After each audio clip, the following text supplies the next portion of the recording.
Las almas gemelas. Uno bis dat qui non cito dat. En casa de los Bub reinaba la alegría. Durante 10 largos años, Ephraim y Soponisba Bub se habían lamentado de lo solos que se sentían. Durante todo este tiempo, se habían dedicado a mirar las tiendas de ropa de bebé y los almacenes, donde las cunas aparecían en tentadoras filas. Habían rezado y suspirado, habían llorado y anhelado aquel día, pero el médico nunca les había dado la más mínima esperanza. Pero ahora, al fin, había llegado el momento tan esperado. Mes tras mes habían tenido todo el cuidado del mundo, y los días transcurrieron lentamente. Los meses dieron paso a semanas, las semanas a días, los días se hicieron horas, las horas minutos. Ya no quedaban ni siquiera minutos, solo unos segundos. Ephraim Bub se sentó con miedo en la escalera. Desde allí, intentó afinar el oído para captar los acordes de la maravillosa música que saldría de los labios de su primer hijo. En la casa reinaba el silencio, esa calma mortal que precede a un huracán. ¡Ay, Ephraim Bub!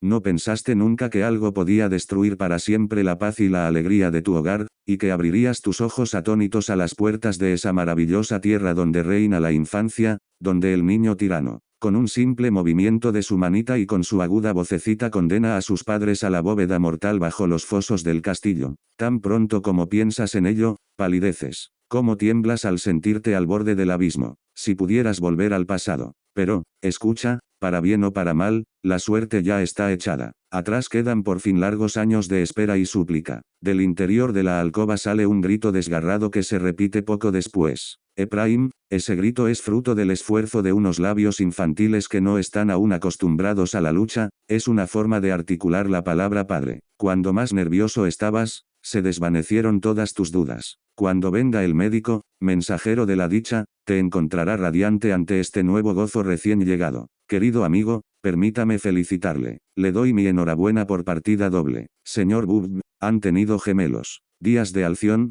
2. Los gemelos eran los mejores niños que se hubiera visto nunca. Al menos, eso decían todos los conocidos, y los padres se lo creían. La opinión de la niñera era una clara prueba de ello. Señora, no es que sean buenos porque son gemelos, cada uno es un ángel. Y ella debía de saberlo bien porque había criado muchos bebés en su vida, tanto gemelos como no gemelos. Lo único que les faltaba a las criaturas era no tener piernecitas, sino un par de alas en sus hombritos. Así, podrían colocarlos a cada lado de la lápida de mármol, consagrada a los restos mortales de Ephraim Bub. Lo que sucedería, señor mío, si la esposa sobrevivía al padre de estos dos maravillosos gemelos. Sería una osadía por parte de ella decir, sin ánimo de ofender, que su marido era un apuesto caballero, aunque fuera 1 o 2 años mayor que ella. Siempre había oído decir que los caballeros nunca son demasiado mayores y, además, los prefería así. Odiaba a los hombres que parecían medio niños, que no sabían qué hacer. Aunque, al caballero que fuera padre de aquellos dos angelicales gemelos, Dios los bendiga, no podían llamarle otra cosa que niño. Pero, en su larga experiencia, que era mucha, nunca había oído que un niño tuviera gemelos o que unos gemelos hubieran pasado por una situación parecida. Los padres estaban locos por sus hijos. Eran su dicha y su dolor. Si Zerubabel tosía, Ephraim se despertaba de su dulce sopor con un grito de inquietud. En sueños había visto un sinfín de gemelos con la cara amoratada por un ataque de asfixia que les sobrevenía de noche. Si Zacaria chillaba, Soponisba salía con sus rizos despeinados y dando gritos hacia la cuna de sus hijos. Ya fuera por unos pinchacitos que les molestaban o por la sensación de ahogo o por el roce de la ropa o de una mosca o por el exceso de luz o por el miedo a la oscuridad o porque tuvieran hambre o sed, pero, eso sí, los dos bebés siempre en perfecta sincronía, el hogar de los Bub veía interrumpido su sueño o la rutina de las labores domésticas. Los gemelos crecieron en paz, los destetaron, echaron los dientes y, al final, cumplieron 3 años. Crecieron en belleza uno junto a otro, llenaron un hogar, etc. 3. Tambores de guerra. Harry Merford y Tommy Santon vivían en la misma hilera de casas que Ephraim Bub. Los padres de Harry tenían su residencia en el número 25, y en el 27 solo se oían las continuas risas de Tommy. Entre ambas viviendas, en el número 26, Ephraim Bubb criaba a sus retoños. Harry y Tommy se veían a diario desde siempre. Se comunicaban a través de los tejados hasta que sus respectivos padres tuvieron que pagar a Bubb los desperfectos del tejado y de las ventanas de la buhardilla. A partir de entonces, la autoridad familiar les prohibió verse, aunque, por si acaso, su vecino tomó la precaución de reforzar los muros del jardín y colocó trozos de vidrio en lo alto, para evitar así visitas inesperadas. Sin embargo, Harry y Tommy eran dos espíritus osados, orgullosos, impetuosos y cabezotas, así que desafiaron el escarpado muro de Bubb y siguieron viéndose en secreto. Si se compara a estos dos jóvenes con Castor y Pollux, 4, con Damon y Pythias, 5, con Eloísa y Abelardo, 6, se ve que son claros ejemplos de compenetración, de constancia y amistad. Todos los poetas, desde Higinio, 7, hasta Schiller, 8, cantarían las hazañas y los peligros en que ambos se vieron en nombre de su amistad, pero habrían enmudecido al conocer el cariño mutuo que se tenían Harry y Tommy. Día tras día, y a menudo noche tras noche, estos dos valientes sorteaban a la niñera, a su padre, la amenaza del látigo y del castigo, el hambre y la sed, la soledad y la oscuridad para verse. Nadie sabía de lo que hablaban. Nadie podía decir qué oscuros pensamientos se fraguaban en aquellas conversaciones. Quedaban a solas, hablaban a solas y solos volvían a casa. En el jardín de Bubb había un cenador cubierto de yedra y rodeado por unos álamos jóvenes que había plantado el padre el día en que nacieron sus dos hijos y cuyo rápido crecimiento contemplaba con orgullo. Estos árboles tapaban el cenador, y era allí donde se veían Harry y Tommy, tras comprobar que no había nadie dentro. Con el tiempo, llegaron incluso a no temer encontrarse con alguien y continuaron viéndose. Pero levantemos el velo del misterio y veamos qué era ese gran desconocido ante cuyo altar se arrodillaban. En Navidad, a Harry y a Tommy les regalaron una navaja nueva a cada uno. Durante bastante tiempo, casi un año, las dos navajas, bastante parecidas en la forma y en el tamaño, fueron su mayor pasatiempo. Con ellas cortaban y rayaban todo lo que pudiera pasar inadvertido. Actuaban con sigilo pues ninguno quería que la tristeza oscureciera sus momentos de diversión. Su habilidad dejaba muestras en el interior de los cajones, escritorios y cajas, en los bajos de las mesas, en el reverso de los marcos de los cuadros e incluso en el suelo allí donde se podía levantar disimuladamente la esquina de las alfombras. Cuando comparaban sus hazañas artísticas, les invadía la alegría. No obstante, al cabo de un tiempo, llegó un momento crítico. Tenían que buscar nuevos entretenimientos, se habían cansado de sus viejos juguetes y habían saciado su apetito de ir cortándolo todo por ahí. Tenían que llevar más allá su afán destructivo. De todas formas, no corrían casi ningún riesgo de ser descubiertos porque hacía tiempo que actuaban con total precaución. Pero el riesgo, fuera grande o pequeño, había que correrlo, había que encontrar nuevas diversiones, la tierra se estaba volviendo yerma y el anhelo de emociones se hacía cada vez más fuerte. El momento de cambio estaba allí, ¿quién podía prever sus consecuencias? Fanfarria de trompetas. 9. Quedaron en el cenador, decididos a discutir tan grave asunto. Sus corazones latían con fuerza, tenían la cabeza llena de planes y estrategias y los bolsillos llenos de ricos caramelos, más ricos aún por ser robados. Después de comerse los caramelos, los dos conspiradores empezaron a explicar sus respectivos puntos de vista en relación con la idea de ensanchar su campo de acción. Tommy expuso todo orgulloso un plan que consistía en hacer una serie de agujeros en la tabla de armonía del piano con el fin de destruir sus propiedades musicales. Harry no se quedó a la zaga. Había pensado en cortar por la parte de atrás el lienzo del retrato de su bisabuelo, a quien su padre tenía en gran estima entre todos sus lares y penates, de modo que, cuando movieran el cuadro, la capa de pintura se resquebrajaría y la cabeza se vendría abajo.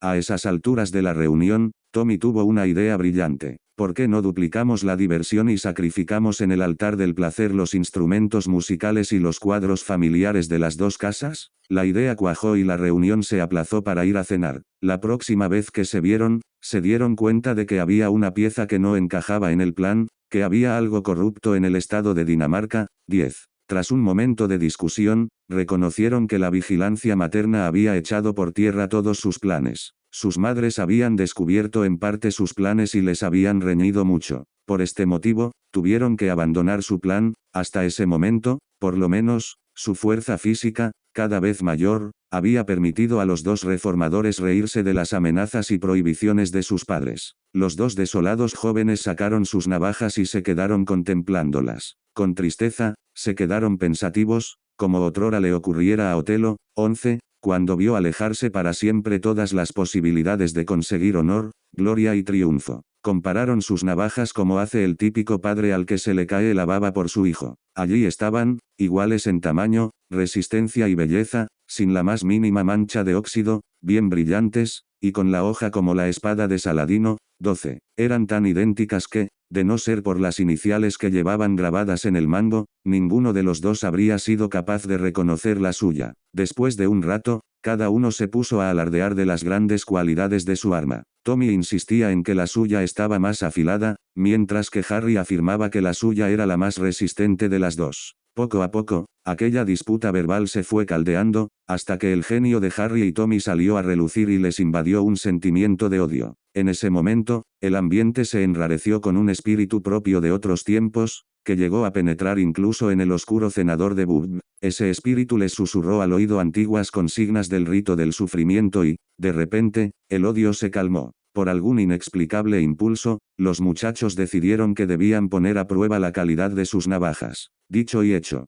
Harry puso la hoja de su navaja mirando hacia arriba. Tommy cogió la suya por el mango con fuerza y colocó la hoja sobre la de Harry formando una cruz. Luego, invirtieron el proceso y Harry fue el agresor. Acabado el ritual, comprobaron el resultado. Saltaba a la vista, en cada navaja había 2 mellas de igual profundidad. Por tanto, había que repetir la prueba, aunque de otra manera. ¿Qué necesidad hay de contar los detalles de esta terrible disputa? Ya hacía un buen rato que el sol se había escondido y, la luna, con su hermosa cara sonriente, se alzaba sobre el tejado de Bub. Harry y Tommy, hartos y exhaustos, se marcharon a sus casas. Las navajas habían perdido para siempre su brillo. Maldición, maldición, la gloria se había desvanecido. Ya solo quedaban los despojos de 2 armas inservibles con las hojas melladas. A pesar de sentirse terriblemente apenados por el destino de sus queridas armas, los corazones de los chicos estaban felices. El día que acababa de terminar les había abierto los ojos a nuevas posibilidades de diversión, tan amplias como los límites del mundo. La primera cruzada. Aquel día marcó una nueva etapa en la vida de Harry y Tommy. Mientras en sus casas lo soportaran,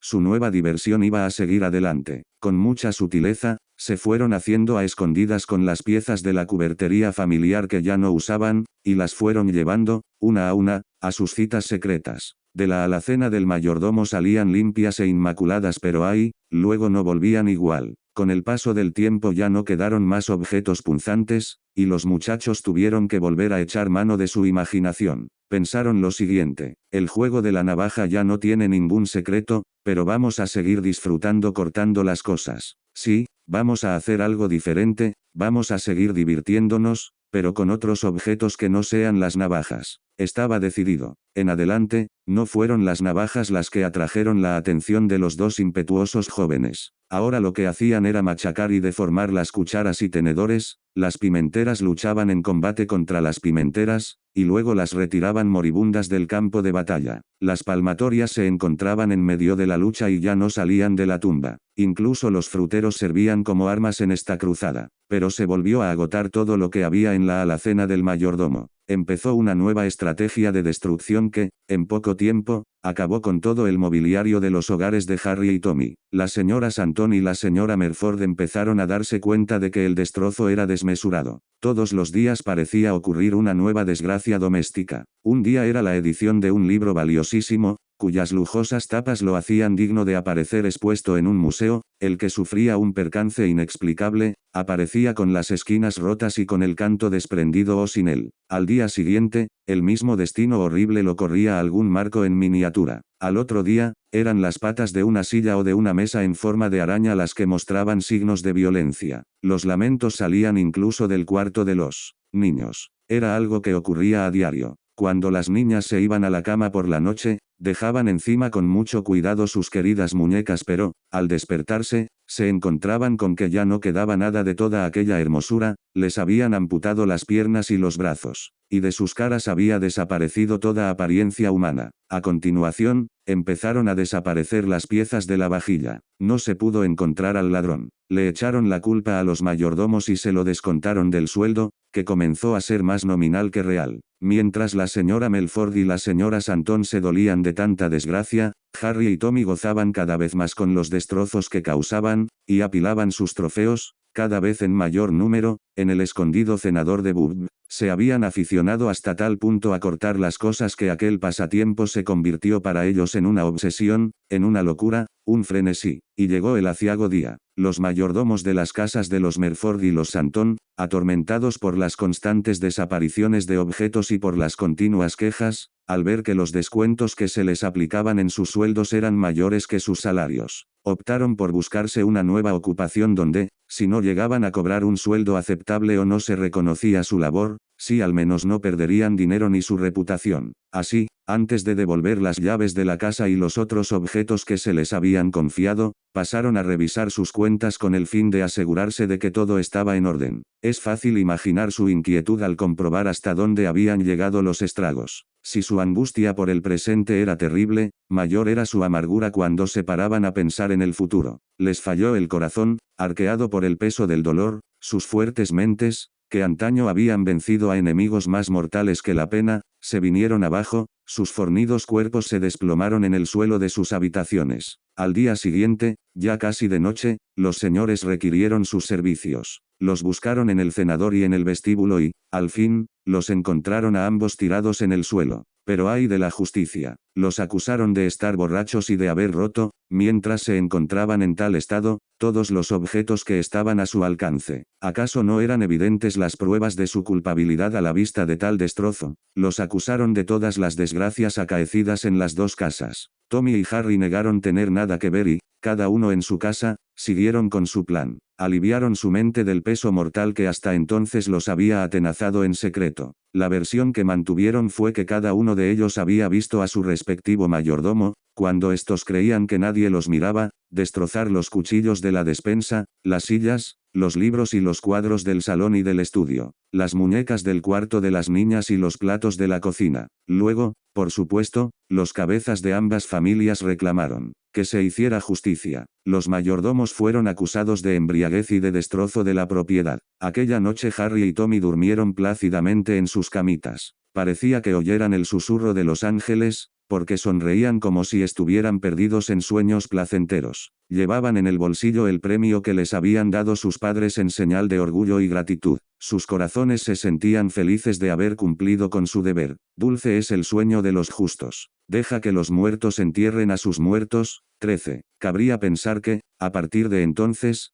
Harry y Tommy suspenderían sus planes. Pero no fue así. Tenían unas mentes fuera de lo común y no eran de los que se echan atrás a las primeras de cambio. Como Nelson, 14, no conocían el miedo, como Napoleón, 15, creían que imposible es un adjetivo propio de tontos, y habían descubierto que entre su léxico no existía la palabra error. Así pues, al día siguiente de haberse esclarecido el delito perpetrado por los mayordomos, volvieron a encontrarse en el cenador para hacer planes. Cuando más desanimados estaban y parecía que no se les iba a ocurrir nada, los intrépidos muchachos tomaron una decisión. Hasta ahora hemos jugado con tonterías, con cosas muertas. ¿Por qué no entrar en los dominios de la vida? Los muertos pertenecen al pasado, que los vivos cuiden de sí mismos. Se vieron esa noche, cuando ya todo el mundo se había retirado a dormir, y la única señal de vida que se oía era el ronroneo amoroso de los gatos. Cada uno fue al cenador con su mascota, un conejo, y con un trozo de esparadrapo.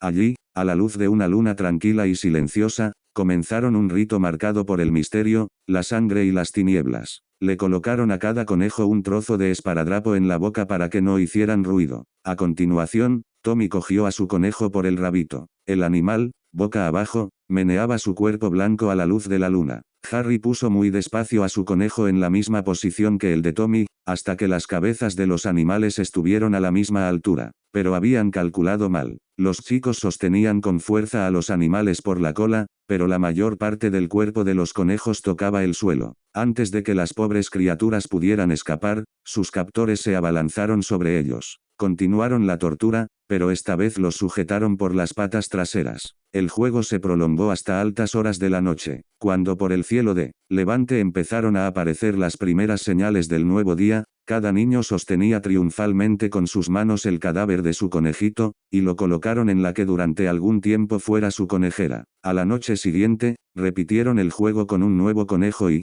durante más de una semana, mientras quedaron conejos, continuó la batalla. Es cierto que había tristeza en los corazones y en los jóvenes espíritus del hijo de los Santón y el de los Merford. También es cierto que se les enrojecían los ojos cuando, una por una, morían sus queridas mascotas. Pero Harry y Tommy tenían el corazón de acero de los héroes para aguantar el sufrimiento y no oír los gritos de clemencia que brotaban del fondo de su infancia. Por eso, llevaron aquella feroz lucha hasta su amargo final. Cuando ya no quedaron conejos, no buscaron otra víctima. Durante varios días se las arreglaron con ratones blancos, lirones, erizos, cobayas, palomas, corderos, canarios, periquitos, pardillos, ardillas, loros, marmotas, caniches, cuervos, tortugas, perros fosterrier y gatos. De todos ellos, como era de esperar, los más difíciles de dominar eran los fosterrier y los gatos y, de estos dos, la dificultad de cortar a un fosterrier comparada con un gato es como intentar descubrir el lac de la Pharmacopoeia británica, 16, que se echa a la leche y que los lecheros le cuelan a un público demasiado confiado, cuando no es más que agua. Más de una vez, en plena faena de despellejar gatos, Harry y Tommy hubieran deseado que una silenciosa tumba abriera sus pesadas y macizas mandíbulas y se tragara a aquellas bestias, porque las víctimas felinas no tenían paciencia durante la agonía de la muerte y ponían en peligro la seguridad de los artistas y se tiraban sobre sus verdugos. Al final, terminaron con todos los animales, pero la pasión por acuchillar seguía aún latente. ¿Cómo acabaría todo aquello? Una nube recubierta de oro. Tommy y Harry estaban sentados en el cenador, abatidos y desconsolados. Lloraban como Alejandro Magno, 17, porque no había más mundo que conquistar. Al final, tuvieron que admitir que no quedaba nada más que acuchillar. Aquella misma mañana habían mantenido una brutal batalla. Su ropa daba buena cuenta de la bestialidad de la misma, sus gorros no eran sino masas amorfas, sus zapatos habían perdido la suela y el tacón y tenían las palas rotas, tenían los tirantes, las mangas y los pantalones completamente desgarrados y, si hubieran llevado esos abrigos tan masculinos de faldones, también habrían quedado hechos trizas. Acuchillar era una pasión que los obsesionaba. De una manera fiera y continua, se habían visto arrastrados por aquella pasión demoníaca que les impedía hacer el bien. Pero entonces, enardecidos aún por el combate, enloquecidos por su éxito con las armas, con la codicia por la victoria aún por saciar, decidieron con más ardor que nunca encontrar nuevas formas de diversión. Eran como los tigres, que, una vez probada la sangre, están sedientos de una libación mayor y más intensa. Mientras permanecían sentados con el espíritu inquieto por el deseo y la desesperación, algún espíritu maligno condujo a los gemelos, los retoños más queridos del árbol de los Bub, al jardín. Zacaria y Zerubabel avanzaban de la mano desde la puerta de atrás de la casa, se habían escapado de sus niñeras y, guiados por ese instinto tan innato al ser humano de explorar nuevos mundos, se adentraron valientes en el gran mundo. La Terra Incognita, 18, la última Thule, 19, del dominio paterno. Se fueron acercando a la hilera de álamos detrás de la que los veían aproximarse los ávidos ojos de Harry y Tommy. Ambos sabían que el lugar donde estaban los gemelos era donde solían juntarse a charlar las niñeras. Temían que los descubrieran, si les cortaban la retirada. Aquellas dos criaturas eran un placer para la vista, idénticos en la forma, en sus rostros, en su altura, la misma expresión y la misma ropa. De hecho, eran tan iguales que nadie podía distinguirlos. Cuando Tommy y Harry se percataron del fascinante parecido entre los gemelos, se volvieron, se cogieron por el hombro y se susurraron al oído. Mira, son exactamente iguales. Esto va a ser el culmen de nuestro arte. Con la excitación dibujada en el rostro y las manos temblándoles, hicieron planes para atraer a los inocentes bebés, que no sospechaban nada, hacia el osario. Y les salió bien. Poco después, los gemelos ya habían dado unos pasos vacilantes hasta sobrepasar los árboles y quedaron fuera de la vista de la casa paterna. Los vecinos no conocían a Harry y a Tommy precisamente por su amabilidad, pero el sutil método que usaron con aquellos indefensos bebés habría conmovido el corazón de cualquier filántropo. Con una sonrisa y bromas y ardides disfrazados de dulzura consiguieron que los gemelos entraran en el cenador. Después, con la excusa de cogerlos para columpiarlos por el aire,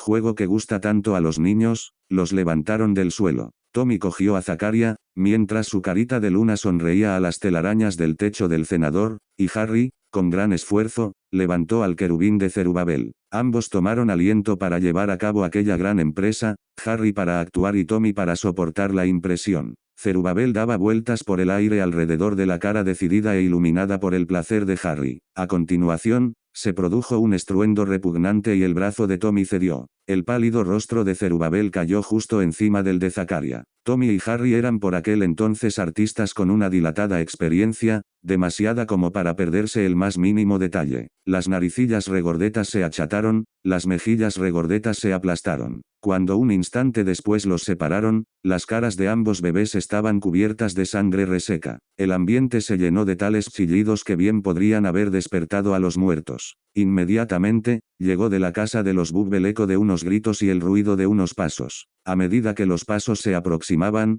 Harry le gritó a Tommy: «Estarán aquí de un momento a otro. Subamos al tejado del establo y tiremos al suelo la escalera». Tommy asintió con la cabeza. Ambos niños, sin atender a las consecuencias, cogieron cada uno a un gemelo, subieron al tejado del establo por una escalera que solía estar apoyada contra la pared y, luego, la empujaron hacia el suelo. Ephraim Bubb salió de casa para buscar a sus dos queridos pequeños. Se le heló el alma al contemplar aquel espectáculo. Arriba, en el alero del tejado del establo, Harry y Tommy permanecían de pie y se disponían a reiniciar el juego. Parecían dos jóvenes demonios que perpetraran un plan diabólico. Lanzaban a los gemelos por el aire, primero uno y luego el otro y, al caer, chocaba con el cuerpo del hermano. Solo un padre tierno y sensible puede llegar a imaginar cómo se sentía Ephraim. Aquello habría sido suficiente para destrozar el corazón de cualquier progenitor, por insensible que fuera, que viera a sus dos hijos, el báculo de su vejez, sus amados gemelos, sacrificados en aras de satisfacer el placer brutal de unos jóvenes degenerados que no tenían conciencia alguna de estar perpetrando un crimen. Ephraim, y también Soponisba, que había aparecido con los rizos despeinados, se lamentaban a voces ante la desgracia de sus pequeños, y comenzaron a pedir ayuda a gritos. Mas, por alguna extraña mala suerte, solo ellos fueron testigos de aquella carnicería, solo ellos oyeron sus gritos de angustia y desesperación. Ephraim, fuera de sí, se subió a los hombros de su mujer, e intentó escalar la pared del establo. Agotado, corrió hasta la casa y volvió enseguida con una escopeta de 2 cañones. Mientras corría, iba cargando un par de cartuchos. Se acercó al establo y exhortó a los jóvenes asesinos: «Soltad a los gemelos y bajad o dispararé sobre vosotros como si fuerais un par de perros». Eso jamás, exclamaron a un tiempo los dos héroes. Siguieron con su horrible pasatiempo y, mientras, su alegría se multiplicaba por 10 al comprobar que los ojos agonizantes de los padres se llenaban de lágrimas. «Entonces, vais a morir», aulló Ephraim en tanto abría fuego por los 2 cañones, derecha e izquierda, hacia los 2 acuchilladores. Pero ahí, el amor hacia sus pequeños hizo vacilar la mano que nunca antes vacilara. En cuanto se desvaneció la humareda y Ephraim se recuperó del culatazo, escuchó 2 carcajadas de victoria y vio que Harry y Tommy estaban ilesos y movían de un lado a otro el cuerpo decapitado de los gemelos. El cariñoso padre había volado la cabeza de sus retoños con los disparos. Tommy y Harry aullaron de felicidad y empezaron a jugar a pasarse los cuerpos durante un rato, contemplados únicamente por los ojos atónitos del infanticida y de su esposa. Seguidamente, ambos muchachos lanzaron los cuerpos al aire. Ephraim corrió a coger lo que en otro tiempo había sido Zakaria, y Soponisba acudió frenética a alcanzar los restos de su amado Zerubabel. Pero ninguno de los padres tuvo en cuenta el peso de los cuerpos y la altura desde la que caían. Ignorantes de tan sencilla fórmula dinámica, intentaron realizar una operación que la calma, el sentido común y unos mínimos conocimientos científicos habrían tachado de inviable. La masa de los cuerpos cayó al fin, y Ephraim y Soponisba recibieron el impacto mortal del cuerpo de los gemelos al caer. Así, los bebés fueron póstumamente culpables de parricidio. Un espabilado juez de instrucción declaró a los padres culpables de infanticidio y suicidio. Se valió para ello del testimonio de Harry y Tommy, quienes declararon de mala gana que aquellos monstruos inhumanos, enajenados por la bebida, habían matado a sus hijos. Los habían tirado al aire y habían disparado contra ellos un arma de doble cañón,